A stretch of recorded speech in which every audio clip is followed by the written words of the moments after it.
Hello. Wanted to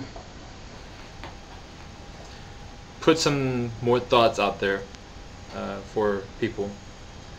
This came to me the day while I was discussing my own reactions and such.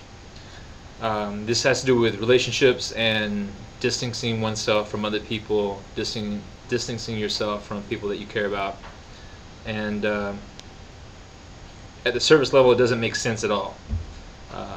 And so, without any kind of deep investigation, it doesn't make sense, so we write it off, and you just keep business as usual.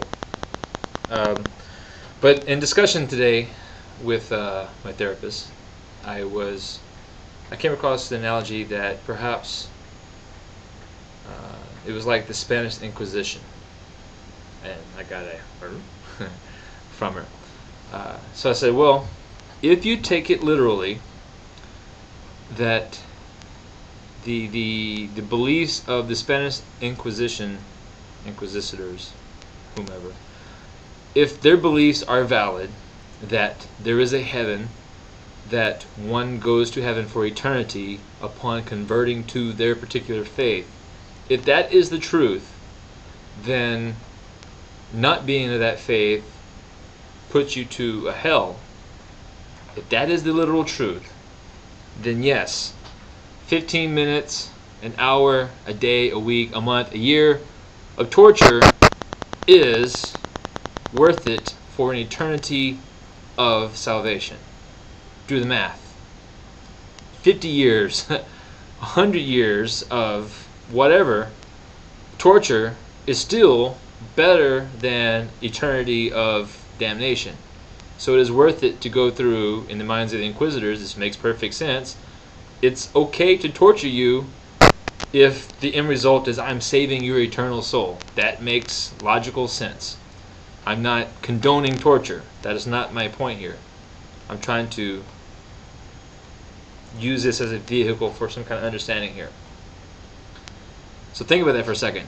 If that's the truth, if all I need to get from you is your conversion, and that conversion saves your eternal soul, then yes, torture is okay. Okay? I don't believe in torture, all that good stuff. This is just an analogy. Alright, so think about this. This came up because in another conversation, somebody said that it was, well, the exact words was, it would be worth dying to know you.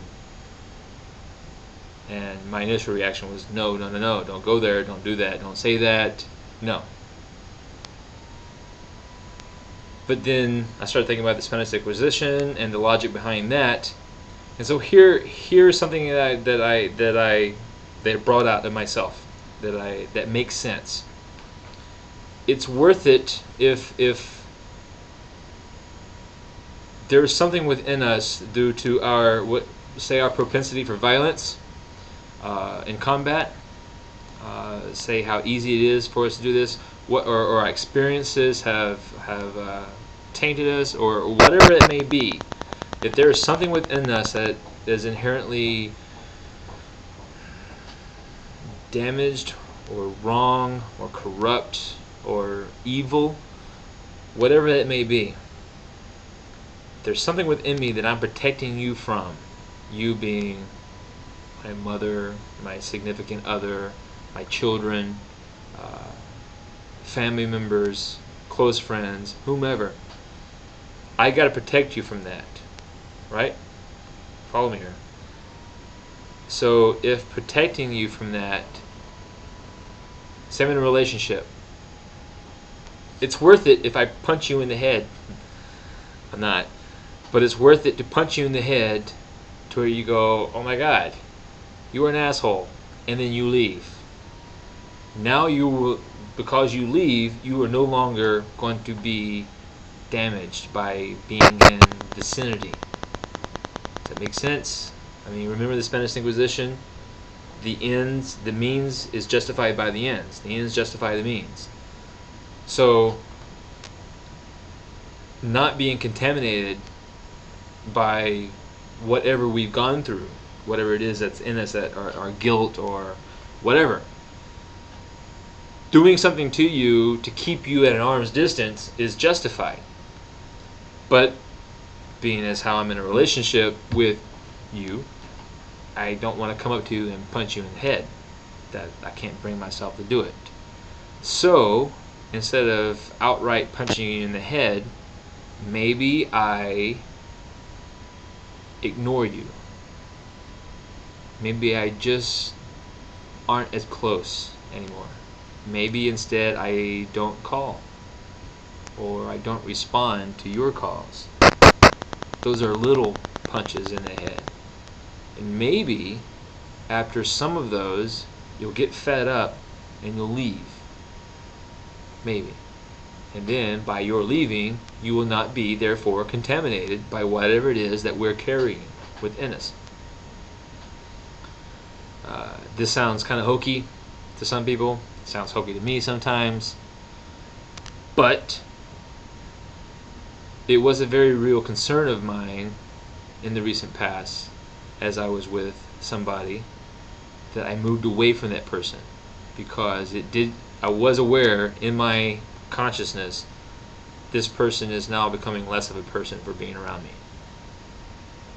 So I'm throwing that out there for people to listen to whatever. Hopefully, and this is my hope, is that somewhere there is somebody who is, I'm not hoping that somebody's marriage is on the rocks. I almost said a philosophically inconsistent statement. But somebody out there has a relationship that's on the rocks and has no idea why he's keeping her at a distance. So my hope is that you watch this for some crazy reason, you're a glutton for punishment, and you were bored, and you had enough of the Numa Numa song. So you watched this one, and maybe this got some kind of a different light, a different perspective on something. So that's the hope. So the point now, the part now is for you to do the hard part, and that is reach out to that other person. That's the hard part. Reach out to that other person. I'm not going to tell you what to say, because I don't know what to say or what to do, other than just reach out. That's a start. Email me, let me know how it goes, and if you know how to reach out and cross that bridge, let me know, because I need to do it myself. This is Ed.